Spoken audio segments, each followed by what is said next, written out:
Hi everyone, welcome to my YouTube channel. दोस्तों, आज हम स्टार्ट करने वाले हैं हिंदी, जिसमें हमारा टॉपिक होने वाला है पहला वर्णमाला। और अब ये क्रम चलता रहेगा। ये सीरीज अपकमिंग यूपीएसआई 2025 के लिए बहुत इंपॉर्टेंट होने वाली है, जिसमें हम सिलेबस में दिए हुए हर एक पॉइंट को, जो हिंदी में दिया हुआ है, उसको हम कंप्लीट करेंगे। हर एक टॉपिक के हम एमसीक्यू डिस्कस करेंगे और सिर्फ वही एमसीक्यू डिस्कस करेंगे जो प्रीवियस ईयर क्वेश्चंस जो आपके यूपीएसआई के हुए हैं उनमें पूछे गए हैं। तो हमारा टॉपिक होगा और हर टॉपिक के साथ साथ हम एमसीक्यू डिस्कस करेंगे, और देन प्रत्येक टॉपिक जो हम एंड कर लेंगे, उसको फिनिश कर लेंगे, तो हम उसका शॉर्ट नोट्स आपको प्रोवाइड करेंगे, ताकि वो आपको एग्जाम के समय या रिवीजन के लिए आपको बहुत हेल्पफुल होगा। तो इस प्रकार से हमारी ये सीरीज चलने वाली है। चलिए तो स्टार्ट करते हैं। आज का हमारा टॉपिक है वर्णमाला। हमें हिंदी में आगे बढ़ने से पहले सबसे पहले वर्णमाला का ज्ञान होना बहुत आवश्यक है। इसलिए सबसे पहले हम स्टार्ट कर रहे हैं वर्णमाला से। चलिए देखिए फ्रेंड्स, हम समझते हैं कि ये वर्णमाला है क्या। दोस्तों, वर्णमाला को समझने से पहले आपको अक्षर और वर्ण के बारे में पता होना चाहिए। तो यहाँ हम सबसे पहले देखने वाले हैं कि अक्षर और वर्ण क्या होते हैं। अक्षर देखिएगा, अ प्लस क्षर से मिलके बना है। अ का अर्थ होता है हिंदी में नहीं, और क्षर का मतलब होता है क्षरण। क्षरण मतलब टूटना या घिसना। तो जिसको और तोड़ा ना जा सके, ठीक है ना, उसको हम अक्षर कहते हैं। अक्षर को ही ध्वनि कहा गया है। क्या कहा गया अक्षर को? अक्षर को ही ध्वनि कहा गया है। और अक्षर वो है जो सांस के एक झटके में जिसका उच्चारण किया जाए। अ एक बार में उच्चारण हुआ, क एक बार में उच्चारण हुआ, तो सांस के एक झटके से उच्चारण हो, उसको हम अक्षर कहते हैं। ये भाषा की सबसे छोटी मौखिक इकाई है। ध्यान रखेंगे दोस्तों, अक्षर जो है वह भाषा की सबसे छोटी मौखिक इकाई मानी जाती है। वहीं अगर हम ध्वनि की बात करते हैं, तो ध्वनि जो मुख से निकलकर आकाश में व्याप्त हो जाए, उसे अक्षर कहते हैं। और अक्षर ही ध्वनि है, और ध्वनि वो है जो मुख से निकलकर आकाश में व्याप्त हो जाए। तो आप अक्षर को समझ पा रहे होंगे, जिसको और ना तोड़ा जा सके, जिसको सांस के एक झटके में बोला जाए, और जो भाषा की सबसे छोटी मौखिक इकाई होती है। बात करते हैं वर्ण की। वर्ण भाषा की सबसे छोटी लिखित इकाई है। तो जहां अक्षर सबसे छोटी मौखिक इकाई है, वहीं वर्ण सबसे छोटी लिखित इकाई है, जिसके और सार्थक टुकड़े ना किए जा सकें। वर्ण वो है जिसके और सार्थक टुकड़े ना किए जा सके। भाषा की सबसे छोटी अर्थपूर्ण इकाई भी वर्ण मानी जाती है। यानी भाषा की जो सबसे छोटी लेकिन अर्थपूर्ण इकाई है, वो वर्ण है।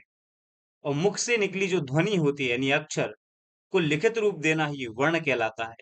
यानी जो ध्वनि है, जो हमने उसको मुख से प्रोनाउंस किया है, निकाला है, उसको अगर हम लिखित रूप दे देते हैं, तो वही वर्ण कहलाता है। ये अक्षर और वर्ण में अंतर है।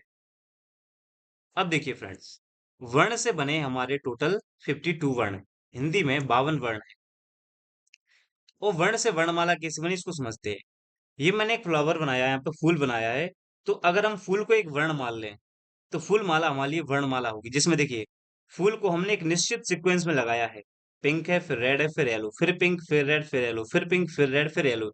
यानी हमने एक निश्चित क्रम में लगाया हुआ है। और ये क्या बनी है? फूलों की माला। तो फूल से बनी फूलों की माला, उसी प्रकार से के व्यवस्थित क्रम से बनी वर्णमाला। तो जिस प्रकार फूल का संबंध फूल माला से है, उसी प्रकार वर्ण का संबंध वर्णमाला से है। लेकिन यहाँ समझने के लिए बात यह है कि वर्ण का जो व्यवस्थित क्रम होता है, वही वर्णमाला है, या हम कह सकते हैं वर्णों का सार्थक समूह वर्णमाला कहलाता है। अब सार्थक समूह ये रहा आपके सामने, जिसमें ए, अ, इ, उ, री, ए, ओ, औ, औ, अहा। फिर उसके बाद क, ख, ग, घ, अंगा, च, छ, ज, झ, अंगा। इस प्रकार से हमने पूरी वर्णमाला को अरेंज किया है। और आप देखेंगे, 1 2 3 4 5 6 7 8 9 10 11, 11 हैं ये हमारे स्वर। दो अयोगवा, कितने हो गए? 13। उसके बाद एक हम देखेंगे, जो कच तथा पेन को हम स्पर्श व्यंजन भी बोलते हैं, ये सभी ये है 25। और उसके बाद यर अलावा स श श ह छ त्र ज्ञ स्र। इस प्रकार से हमारी एक वर्णमाला बनती है। अब यहाँ पर मैं कुछ चीजें आपको ऐड करने के लिए बताता हूँ। अब आप इनको ध्यान से सुनेंगे और समझेंगे।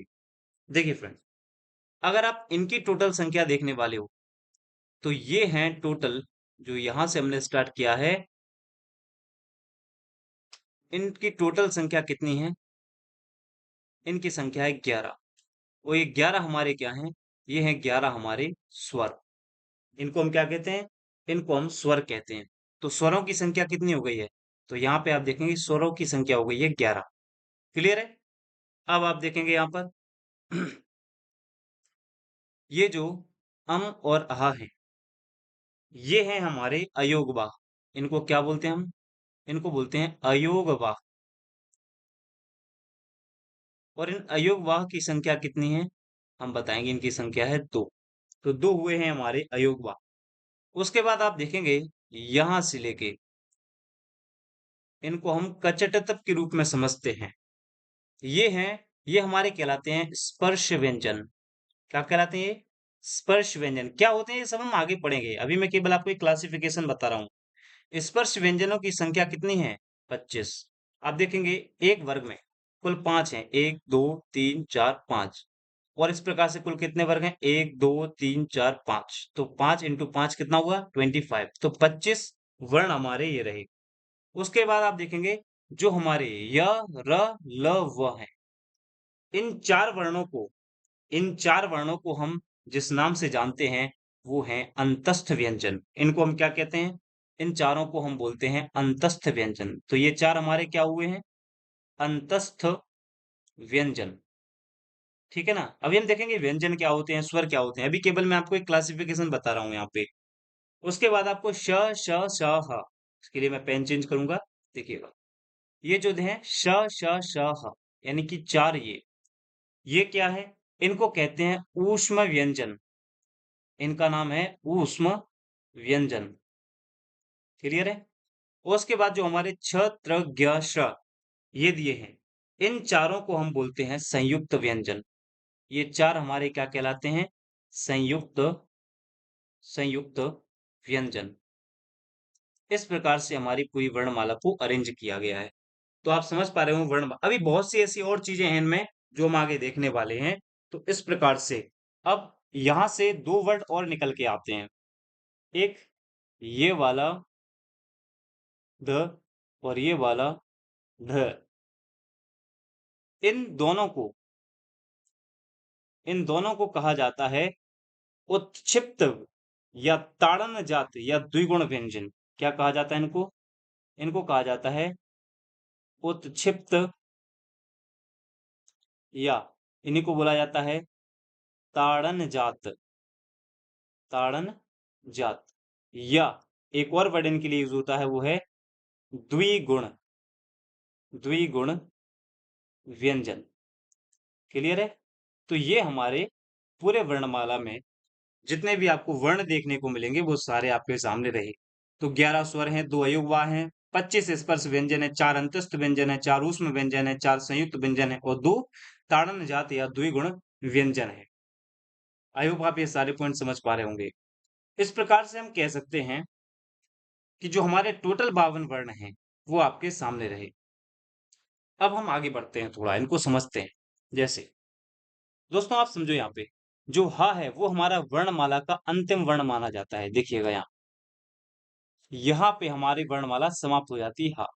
ये हमारे वर्णमाला का अंतिम वर्ण माना जाता है, क्योंकि छ त्र ज्ञ स्रा ये स्वतंत्र व्यंजन नहीं है। ये दो व्यंजनों के मिश्रित रूप है, इसलिए इनका संयुक्त व्यंजन नाम है। तो इनको हम फाइनली वर्णमाला में मिश्रित रूप में यूज करते हैं, इसलिए हम कहते हैं कि जो हमारी वर्णमाला है उसका अंत तो हा पर ही हो गया। इसलिए आपको याद रखना है कि हमारी वर्णमाला का अगर आपसे अंतिम वर्ण पूछा जाए, अंतिम वर्ण कौन सा होता है, तो आपका जवाब क्या होगा? ह। जो ए है वो ईश्वर प्रदत्त वर्ण है। मतलब जिस व्यक्ति जो जन्म से गूंगा हो, वो भी अगर अपने मुख से ध्वनि निकालेगा तो वो ए की ध्वनि जरूर निकालेगा। इसलिए इसको ईश्वर प्रदत्त वर्ण की संज्ञा दी गई है। दोस्तों वर्णमाला को मुख्यतः दो भागों में बांटा जाता है। यहाँ पर मैं मुख्यतः इसलिए बोल रहा हूँ क्योंकि कई जगह आपको तीन भागों में भी इसको विभाजित किया हुआ बताया जाएगा। तो मुख्य जो दो भाग हैं वो है स्वर और व्यंजन।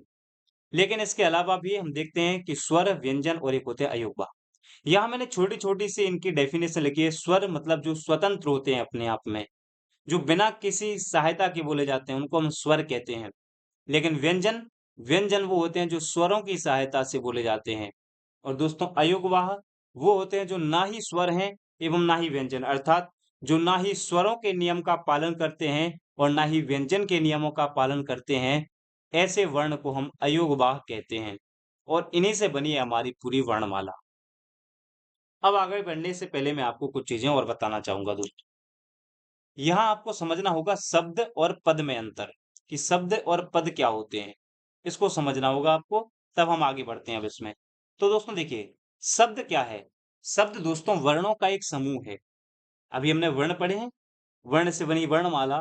तो शब्द क्या है? वर्णों का एक समूह है जो स्वतंत्र रूप से सार्थक रूप में लिखा जा सकता है। स्वतंत्र रूप से सार्थक रूप में लिखा जा सके उसको हम शब्द कहते हैं। पद क्या है?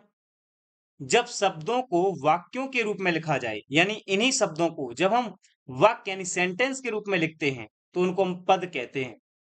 ये वाक्यों में रहकर एक शाब्दिक इकाई का कार्य करते हैं। जब इनको वाक्यों में पिरोया जाता है तो ये एक शाब्दिक इकाई का कार्य करते हैं। अभी समझेंगे कैसे। इस प्रकार से हम कह सकते हैं कि शब्द के एक से अधिक अर्थ हो सकते हैं। क्या कह सकते हैं? कि जो हमारा शब्द है, शब्द के एक से अधिक अर्थ हो सकते हैं, किंतु पद के नहीं। अब ये जो स्टेटमेंट मैंने यहाँ दिया है, इसको हम फिर अगली स्लाइड में समझते हैं। देखिए, जो यहाँ पे लिखा हुआ है कि शब्द के एक से अधिक अर्थ हो सकते हैं, किंतु पद के नहीं। तो दोस्तों मैंने यहाँ पर एक शब्द उठाया है, फल। अब देखिए, फल को अगर हम शब्द के बिहाफ पर देखते हैं, तो फल एक होता है खाने वाला, जो हम लोग खाते हैं, सीजनल फ्रूट भी होते हैं। और एक फल का अर्थ निकलता है परिणाम। मतलब आपने कोई कार्य किया, उसका क्या फल मिला आपको। तो फल देखो, शब्द के रूप में इस फल वर्ड के दो अलग अलग मीन निकल रहे हैं ना। तो भैया शब्द के एक से अधिक अर्थ हो सकते हैं, तो देखो एक से अधिक अर्थ है। लेकिन अगर हम पद की बात करें तो इसी फल को हम पद में यूज करते हैं। तो देखो, यह फल पक चुका है। अब इसका कोई दूसरा अर्थ नहीं निकल रहा है। अब यहाँ पर उसी फल जिसको हम खाते हैं वही अर्थ निकल रहा है। तो पद क्या होते हैं? पद के एक से अधिक अर्थ नहीं होते हैं, लेकिन शब्द के एक से अधिक अर्थ हो सकते हैं। एक और उदाहरण मैं आपको देता हूं। यहाँ पर देखिए, कर। कर को अगर हम शब्द के रूप में लेते हैं तो कर का अर्थ कार्य भी होता है, कर का अर्थ हथेली भी होता है, और कर का अर्थ वसूली, वसूल करने वाला भी कर होता है। लेकिन पद के रूप में मैंने क्या लिखा यहाँ पर? मेरा आपसे करबद्ध निवेदन है, यानी हाथ जोड़कर निवेदन है। तो यहाँ पर कर का सेंस क्या निकल रहा है? यहाँ पर कर का सेंस निकल रहा है हथेली या हाथ। आई होप आप समझ पा रहे होंगे कि फल जो शब्द और पद हैं उन्होंने उनमें क्या अंतर है। क्लियर है? तो इस प्रकार से हमने समझा कि शब्द और जो हमारे पद होते हैं उनमें क्या अंतर है।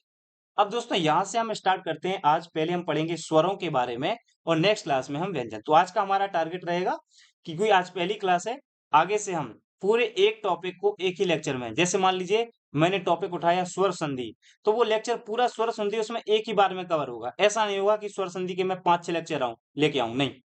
हम तय समय में और बहुत जल्दी से और बहुत अच्छे कंटेंट के रूप में अपने सारे सिलेबस को कवर करेंगे। जितना मेरा जिम्मा मैंने लिया है उतना आपको बखूबी और ईमानदारी से आपको देखने को मिलेगा। और आप मेरे YouTube पर अभी भी जितने लेक्चर डले हैं आप उनको देख सकते हैं। मैंने कहीं भी खाना पूर्ति नहीं की है, आपको बेस्ट से बेस्ट कंटेंट देने का प्रयास किया है, भले ही वो कैसे दिया हो।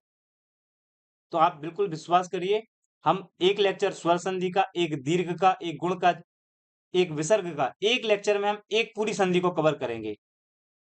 और ऐसा नहीं कि खाना पूर्ति की जाएगी, डिटेल में कंटेंट आपके पास बेहतर होगा। तो विश्वास बना के रखिएगा। चलिए, लेकिन हाँ, आज हम इस वर्णमाला टॉपिक को दो भागों में तोड़कर जरूर पढ़ेंगे। आज के लेक्चर में हम स्वर तक बात करेंगे और नेक्स्ट लेक्चर में हम इसको फिनिश करेंगे। ठीक, चलिए अब समझते हैं हम सबसे पहले किसके बारे में। हम समझते हैं स्वर के बारे में सबसे पहले। तो अब हम हेडिंग बनाएंगे अपना स्वर। हमारा टॉपिक क्या होने वाला है? हम पढ़ेंगे स्वर के बारे में। चलिए, अब देखिए दोस्तों, हम सबसे पहले समझते हैं स्वर क्या है। तो सबसे पहले कुछ आपको बेसिक पॉइंट हम बता देते हैं। स्वर को हम अच के नाम से भी जानते हैं। पहला एक पॉइंट आपको याद रखना है, स्वर को हम अच भी कहते हैं। ठीक, इसको आपको लिख के रखना है। अच क्यों कहते हैं मैं आपके आगे बताऊंगा। जैसे व्यंजन को हल कहते हैं, स्वर को अच भी कहते हैं। पहला पॉइंट हमारा हुआ ये। दूसरा, स्वर क्या होते हैं तो समझिएगा। वे वर्ण, परिभाषा को बिल्कुल दिमाग में फिट करते चलना है। वे वर्ण जो किसी वे वर्ण जो किसी किसके? अन्य वर्ण की सहायता से। जो किसी अन्य वर्ण की सहायता से, अन्य वर्ण की सहायता के बिना बोले जाते हैं, के बिना उच्चारित किए जाते हैं, उच्चारित किए जाते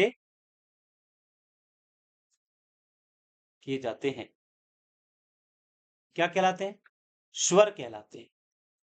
स्वर की परिभाषा समझे दोस्तों। स्वर क्या है? स्वर वे वर्ण हैं जो किसी अन्य वर्ण की सहायता के बिना, इसीलिए मैंने कहा था ये स्वतंत्र होते हैं। कैसे होते हैं ये? तो अगला पॉइंट हम लिखेंगे यहां पर। ये स्वतंत्र होते हैं, ये स्वतंत्र होते हैं, इनको हम स्वर कहते हैं। अब मतलब क्या? मतलब ये कि जिन वर्ण को हम बोल रहे हैं वो बिना रुकावट के बोले जाए, क्या कह सकते हैं हम? तो इनका जो उच्चारण होता है, स्वरों का जो उच्चारण होता है वो बिना रुकावट के होता है दोस्तों। बिना रुकावट के, बिना रुकावट के होता है। यानी इनको आप बोलते चले जाओगे, इनमें कोई रुकावट नहीं मिलेगी। व्यंजन में हम आपको बताएंगे कि देखिए यहाँ पर रुकावट आ रही है। क्लियर है? तो ये हो गई हमारी स्वर की डेफिनेशन कि स्वर होते क्या है। अब दोस्तों यहाँ पर आती है स्वरों की संख्या के बारे में बात, कि स्वर कितने होते हैं। इस पर भी अलग अलग मत है, मैं आपको बताता हूँ। यहाँ पर स्वरों की संख्या के बारे में हम यहाँ पर अब बात करेंगे। ठीक है, चलिए देखिएगा। देखिए, अगर हम परंपरागत रूप से देखते हैं, परंपरागत रूप से, या इसी को हम बोलते हैं कुल स्वरों की संख्या कितनी है, तो दोस्तों कुल स्वरों की संख्या है 13। ठीक है, जिसमें हम अयुग्म बाह को भी काउंट करते हैं। दूसरा संख्या में आपको क्या बताना पड़ेगा, लेकिन मुख्य या मानक, अगर आपसे मुख्य संख्या पूछी जाए या मानक जिनको मान्यता प्राप्त है, वो कितने स्वर हैं, तो दोनों अयोगवा हट जाएंगे तो संख्या हो जाएगी 11। अगर हम बात करते हैं उच्चारण की दृष्टि से, उच्चारण की दृष्टि से, तो दोस्तों उच्चारण की दृष्टि से हमारे जो स्वर होते हैं वो होते हैं 10। उच्चारण की दृष्टि से कितने हुए? 10। क्यों? क्योंकि उच्चारण में हम री को नहीं गिनते, ये ध्यान रखना है। तो 11 थे, री को नहीं गिनते हैं, इसलिए 10 हो गए। और अगर आप मात्रा के आधार पर देखेंगे, मात्रा के आधार पर, तो दोस्तों मात्रा के आधार पर भी स्वरों की संख्या 10 होती है। यहां पर हम छोटा इसकी कोई मात्रा नहीं होती है, तो आ को नहीं गिनते। वैसे इसका सही प्रोनाउंसिएशन ए है, लेकिन ठीक है वो बोलने में ठीक नहीं लगता, तो हम अभी यहाँ पर अ बोले। समझ गए? तो परंपरागत संख्या, मुख्य या मानक संख्या, उच्चारण की दृष्टि से और मात्रा के आधार पर क्या संख्या होती है वो आपके सामने। ठीक। अब देखो, कुछ ऐसे स्वर हैं जिनको हमने अंग्रेजी भाषा से शामिल किया है। समझेंगे इसको क्या? एक स्वर है जो अंग्रेजी, जो हिंदी भाषा में एक स्वर ऐसा शामिल किया जो अंग्रेजी भाषा से है। ठीक है, अंग्रेजी भाषा से शामिल किया गया स्वर, शामिल किया गया स्वर। हम देख रहे हैं जो अंग्रेजी भाषा से शामिल किया गया स्वर कौन सा है, उसका दोस्तों उच्चारण आता है ओ का। क्या उच्चारण आता है? ये। अब ये ओ क्या है दोस्तों? देखिए, इसका बेसिकली जो उच्चारण स्थान है, अब इसके हम किसकी बात कर रहे हैं? उच्चारण स्थान की। उच्चारण स्थान। तो दोस्तों इसका उच्चारण स्थान मैं आपको बता देता हूं। इसका उच्चारण स्थान होगा हमारे आ और ओ के मध्य। आ और ओ के मध्य आता है इसका उच्चारण। और आप देखेंगे आ और ओ के मध्य ओ लिखा है मैंने यहाँ पर, आ और ओ, एक सेकेंड, आ और ओ के मध्य में। जैसे कुछ उदाहरण लेते हैं, उदाहरण लेते हैं हम यहाँ पर। जैसे कुछ अंग्रेजी वर्ण आते हैं, जैसे आपको बोलना हूँ नॉलेज, तो नॉलेज ये सिखा था। इसके अलावा आपको बोलना हो डॉक्टर, तो ये कौन सा, ये अ सर का यूज हो रहा है। ऐसे ही कॉलेज, नॉलेज, कॉलेज, है ना, डॉक्टर। इसके अलावा ऑफिस भी हम वर्ड यूज करते हैं, ऑफिस। ठीक, इसी प्रकार से हम चॉकलेट। तो जितने भी अंग्रेजी वर्णमाला के कुछ वर्ण होते हैं, जो अंग्रेजी भाषा के शब्द, उनको प्रयोग करने के लिए हमने एक नए स्वर को स्थान दिया है, वो है ओ। तो इसको अंग्रेजी भाषा से शामिल किया गया स्वर कहते हैं। ठीक है, तो आई होप आप स्वर की परिभाषा समझोगे कि स्वर क्या होते हैं, स्वर कितनी, स्वरों की संख्या कितनी है। इस प्रकार से हमने देखा स्वरों के बारे में। अब मैं आपको आज के लेक्चर में थोड़ा स्वरों का वर्गीकरण और बता देता हूं, फिर हम कंटिन्यू करेंगे उसको अगले लेक्चर में, और अगले लेक्चर में हम इसको फिनिश करेंगे विद एमसीक्यू प्रैक्टिस। चलिए, तो अगली स्लाइड पे आते हैं। देखिए, मैं आपको बता रहा हूं स्वरों का वर्गीकरण, स्वरों का वर्गीकरण। यहाँ पे देखते हैं हम स्वरों का वर्गीकरण। ठीक, अब स्वरों के वर्गीकरण को हम समझते हैं। वैसे दोस्तों, स्वरों को जो है वो तीन भागों में वर्गीकृत किया गया है सामान्यतः। कितनी भागों में, तीन भागों में। स्वरों को तीन भागों में वर्गीकृत किया गया, लेकिन हमें थोड़ा याद रखना है किसी व्यक्ति के अनुसार। जैसे यहाँ पे हम एक व्यक्ति को कोट करेंगे, पंडित कामता प्रसाद गुरु जी को। पंडित कामता प्रसाद गुरु जी, यहाँ पर हम कोट करेंगे कामता प्रसाद गुरु जी को। कामता प्रसाद गुरु जी के अनुसार, कामता प्रसाद गुरु जी के अनुसार क्या समझना है, इन्होंने बताए हैं कि जो हमारे स्वर होते हैं उनके दो भेद होते हैं। कौन कौन से दो भेद होते हैं वो समझते हैं। इन्होंने बताए हैं स्वरों के दो भेद होते हैं, या दो भाग होते हैं। और वो दो भाग कौन कौन से, वो हम यहाँ पे देखते हैं। देखिए, स्वरों के इन्होंने जो दो भाग बताए हैं, इन्होंने कहा एक तो होते हैं मूल स्वर। कैसे स्वर होते हैं, मूल स्वर। और दूसरे होते हैं संधि स्वर, संधि स्वर। ठीक, और यहाँ पे जो मैं आपको तीन बता रहा था वो भी देख लीजिए आप, उनमें क्या क्या शामिल है। उनमें भी ये दोनों तो शामिल हैं, मूल स्वर और संधि स्वर। लेकिन एक और स्वर यहाँ पे शामिल होता है जिसको हम बोलते हैं प्लुत स्वर। क्या बोलते हैं, प्लुत स्वर। इसलिए ये तीन थी। और पंडित कामता प्रसाद गुरु जी के अनुसार इनकी संख्या कितनी है, दो। जैसे अगर आप मूल स्वरों की बात करेंगे दोस्तों, तो इनकी संख्या कितनी है टोटल, इनकी संख्या है चार। और ये चार कौन कौन से हैं, इसमें आते हैं अ, ई, उ और री। ठीक है ना, ये चार आते हैं आपके मूल स्वर। अब जो आपके संधि स्वर हैं, इनकी संख्या दोस्तों टोटल तो होती है सात, लेकिन अगेन इनको फर्दर दो भागों में विभाजित किया जाता है। अब ये दो भाग कौन कौन से हैं, पहले हम ये समझ। इनमें एक आते हैं दीर्घ स्वर, दीर्घ स्वर। और दूसरे आते हैं संयुक्त स्वर, दीर्घ स्वर और संयुक्त स्वर। अगर हम दीर्घ स्वरों की बात करेंगे तो उनकी संख्या है तीन। ठीक है, और अगर हम संयुक्त स्वरों की बात करेंगे तो इनकी संख्या है चार। अब ये दीर्घ स्वर कौन कौन से हैं और संयुक्त स्वर कौन कौन से हैं, हम उनको भी यहाँ पे देख लेते हैं। जैसे दीर्घ स्वर में आते हैं बड़ा आ, बड़ी ई और बड़ा ऊ। ठीक, इनको हम बोलते हैं दीर्घ स्वर। कुल संख्या कितनी होगी इनकी, तीन। संयुक्त स्वर की हम बात करते हैं।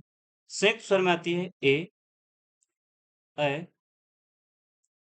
ओ और औ। ठीक, कितने हो गए? 4 ये हो गए। तो 4 और 3 7, 7 4 11, टोटल 11 स्वर होते हैं, ये रहे। ये पंडित कामता प्रसाद गुरु जी का विभाजन है। ठीक है? अब नेक्स्ट क्लास में दोस्तों हम समझेंगे कि प्लुत स्वर क्या होते हैं, मूल स्वर क्या होते हैं, संधि स्वर क्या होते हैं। इसके अलावा हम नेक्स्ट लेक्चर में ही व्यंजन की बात करेंगे, शब्द उच्चारण की बात करेंगे, ऊष्म व्यंजन क्या होते हैं, इन सब की चर्चा हम अगले लेक्चर में करेंगे। यानी हमारा जो अगला लेक्चर होगा, यानी जो हमारी क्लास नंबर 2 होगी, उसमें हम वर्णमाला को कंप्लीट करेंगे। ठीक, वर्णमाला को हम कंप्लीट करेंगे। साथ में हम उसके एमसीक्यू जो बेस्ड होंगे किस पर, पी वाई क्यूज पर, उनको डिस्कस करेंगे। क्लियर है फ्रेंड्स? तो अगर आपको ये लेक्चर पसंद आया हो तो हमारी वीडियो को लाइक करें, जितना हो सके कमेंट करें, अपने दोस्तों यारों के साथ इन वीडियो लेक्चर को शेयर करें। साथ में दोस्तों इसका पीडीएफ आपको हमारे टेलीग्राम चैनल पर मिलेगा, जिसका लिंक आपको जो है वो डिस्क्रिप्शन बॉक्स में दिया हुआ है। तो वहां जाकर आप हमारे टेलीग्राम चैनल को ज्वाइन कर सकते हैं। ठीक है दोस्तों, तो मिलते हैं नेक्स्ट वीडियो में। तब तक अपना ध्यान रखें। धन्यवाद।